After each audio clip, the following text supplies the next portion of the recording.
En préparant le livre Israël, parlons-en, j'ai demandé à deux assistantes d'aller dans les rues de Bruxelles, demander au hasard aux gens qu'est-ce qu'ils savaient sur l'histoire et sur la situation d'Israël.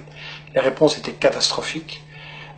Il y a en fait une ignorance du public, et je pense que cette ignorance n'est pas due au hasard. Ça fait 60 ans que les médias européens, qui se disent les meilleurs du monde, informent le public, et on constate qu'en fait le public ne sait pas l'essentiel. Je pense que c'est dû à une opération de propagande israélienne relayée par les médias, et je l'ai résumé dans ce que j'ai appelé les 10 grands médias mensonges qui justifient Israël. Le premier grand média mensonge, c'est qu'on nous dit qu'Israël a été créé en réaction au génocide contre les Juifs en 40-45. Ça, c'est totalement faux.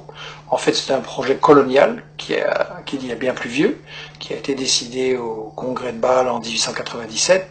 Le mouvement nationaliste juif décide de coloniser la Palestine. À ce moment-là, on emploie le mot colonialisme, il n'est pas du tout honteux. Et ils font appel aux puissances coloniales de l'époque pour qu'ils se rendent compte qu'ils ont besoin d'être protégés. Ils demandent à l'Empire turc qui n'est pas intéressé, mais l'Empire britannique, lui, est très intéressé parce qu'il veut absolument avoir des colons qui vont être installés là au milieu du monde arabe, entre la partie ouest et la partie est. Ils veulent affaiblir l'Égypte, qui est une puissance qui les inquiète. Ils veulent contrôler le canal de Suez, qui est la route vers la colonie des Indes, qui leur apporte énormément. Ensuite, les États-Unis vont prendre le relais. Eux, ce qui les intéresse, c'est le pétrole. Ils veulent un flic du pétrole. Et donc, création coloniale d'Israël ne date pas du tout de 40-45, c'est bien plutôt, c'est un projet colonial. Il faut rappeler qu'à l'époque, les puissances coloniales européennes se partagent l'Afrique comme un vulgaire morceau de gâteau. Il y a une conférence à Berlin en 1885 avec l'Angleterre, la France, le Portugal, la Belgique, l'Allemagne. On se partage l'Afrique comme un vulgaire gâteau. Il n'y a évidemment aucun Africain qui est installé, qui est invité, je veux dire. Et donc on est vraiment dans l'époque coloniale. Israël, c'est un projet colonial, il faut le dire. Alors, le deuxième grand mythe qui justifie Israël, c'est oui, mais les Juifs, en fait, ils retournent sur la terre dont ils auraient été chassés par l'Empire romain en 70 après Jésus-Christ.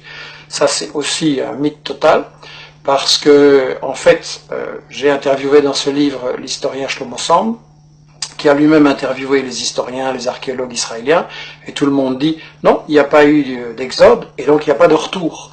En gros, les populations, elles sont restées là, elles n'ont pas bougé. Bien sûr, il y a eu des invasions, des migrations, des mélanges, mais en gros, elles n'ont pas bougé, les populations.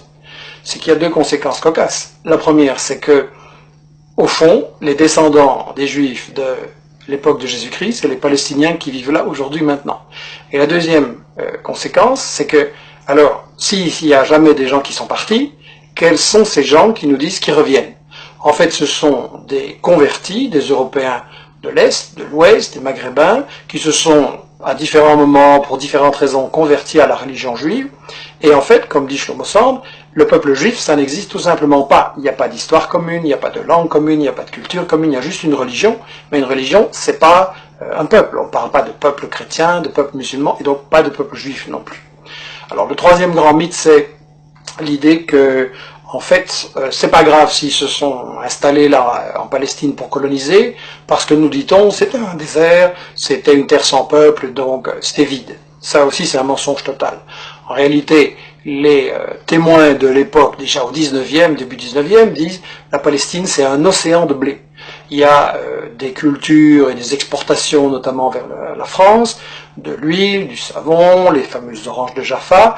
Et d'ailleurs, quand les colons britanniques et puis les colons juifs vont vouloir s'installer en Palestine à partir de 1920, les paysans palestiniens refusent de céder leurs terres, et donc il y a des révoltes, il y a des grèves générales, il y a des manifestations avec de nombreux morts, il va même y avoir une guérilla en Palestine, donc c'était tout sauf un désert, et tout ça n'a été brisé que par une répression très très féroce de l'occupant britannique et des sionistes ensuite.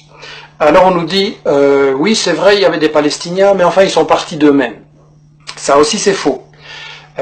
J'ai cru ça moi longtemps, et tout le monde a cru ça, et ça a été la grande version officielle d'Israël, jusqu'à ce qu'on a appelé les nouveaux historiens israéliens, Benny Morris qui est interviewé dans le livre, Papé et d'autres disent non, les Palestiniens ont été chassés par la violence, par la terreur, par toute une opération systématique pour les expulser en fait du pays, pour vider la terre de ses habitants. Donc ça c'est encore un mythe absolu, et ça c'est pour, disons, la partie historique. l'histoire d'Israël, tout ce qu'on nous cache, qui est très très important à comprendre. Et ensuite, ce qu'on nous dit sur la période actuelle, c'est que de toute façon, Israël, c'est la seule démocratie au Moyen-Orient et que donc il faut la défendre, c'est un État de droit.